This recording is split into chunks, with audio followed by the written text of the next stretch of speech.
Evangelion, I've got a rant on the channel about it, about how good it is at every stage of life. As general, how good is Evangelion? It is fantastic. It is beautiful. It is Gainax at some of their best. And it is Anno, the director, at his worst, which, similar to a band that does a lot of drugs and makes music that's really good and then stops doing drugs and the music isn't as good, Anno makes really good stuff when he's depressed and not so good stuff when he's got a happy, successful life. So it's a lightning in a bottle that we will not get until we get the next auteur creator who is able to do well with the show. Anno did really well with Gunbuster, so they let him helm his own show. And until we see that kind of thing again, it's going to be a long time till we get a true Evangelion successor.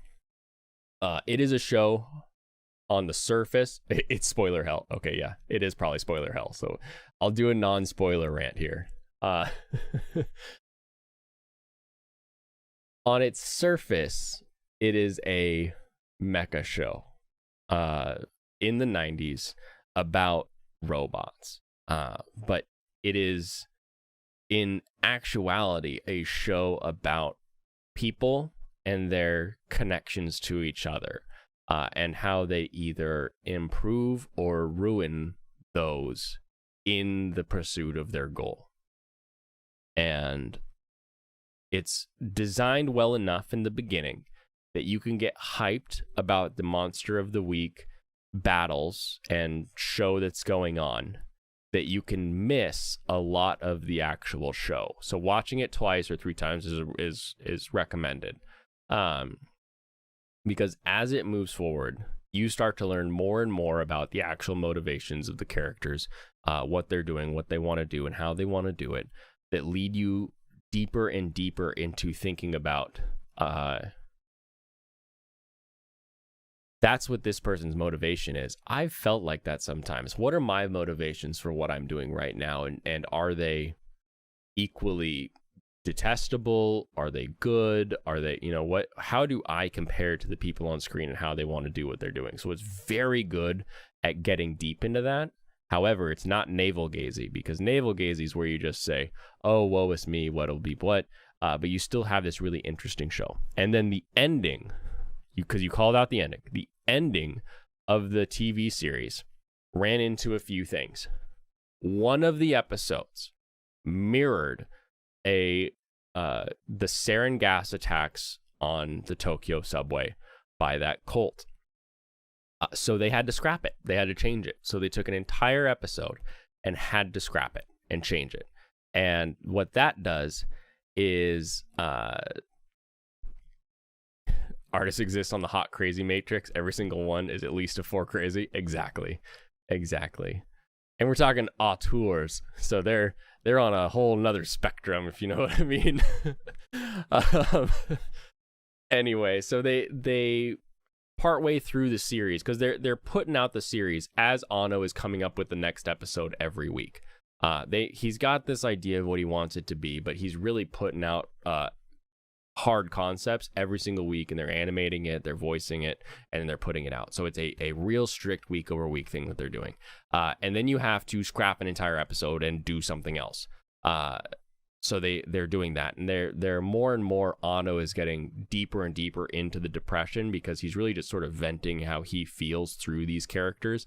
But he does so in such a good way. He does so while maintaining the actual combat, the robots, the scenarios, everything is still really interesting and intriguing, while you see someone getting darker and darker and darker in their own life. And so that caused him to put out the content slower and slower, and they kept running into deadline after deadline. And so a lot of people will blame the ending on budget cuts, which, the budget issue would be there because you're delaying things, but it's not they didn't have enough money. Gainax was one of the biggest studios at the time. They gave Anno as much money as he needed to make this happen. But when you run up against time barriers like he was, the money isn't there that you need to keep everybody running overtime. And so in the end, rather than actually fleshing out the actual in-world explanation of what's happening, they do an extremely deep and interesting psychological deep dive for 2 episodes. And part of that are some scenes that are being crafted as they talk through it. So you see different levels of animation throughout the episode. Is it good? Is it bad? Is it slideshow? Is it lazy? Kind of up to you. I really like the idea because when you get deep into your psyche, like close your eyes and think of an apple. And some people will picture an apple, like an actual perfect, here's an apple. Some people will picture just an outline of an apple. Some people will not be able to picture an apple and just picture kind of a fuzzy red thing. So when we get into that kind of deep psychological thing, you can use the different animation styles and techniques in order to show that off better. However, not everybody thought it was interesting and cool. I loved it for years. I thought that the ending episodes were so trippy and cool. I rewatched them, like just the ending episodes. I rewatched them when I was a kid because it was interesting. We had rented the DVD, so we had it, and I could rewatch it. But then what happened is Anno said, all right, it was a success. I've got money. Let's do a couple things. So they release a movie, Death and Rebirth, which is essentially a retelling of the entire series, just kind of a recap episode, but in a full-length movie format. And then they release End of Evangelion, which is interpreted 1,000 ways, because any show that's got this much hype and this much behind it is going to be interpreted 1,000 ways. For me, End of Evangelion is the physical world that is occurring during the last 2 episodes. So episodes 26 and 27 are happening just as they happen.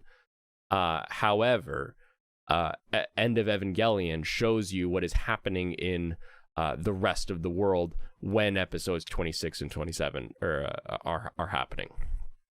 Some people like it, some people don't. Then you stop. There is no more Eva after that.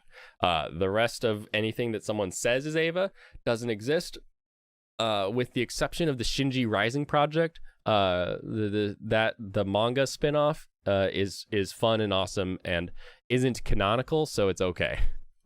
So you can enjoy that, but don't watch the rest of it. The rebuilds are awful. No one should watch them ever again.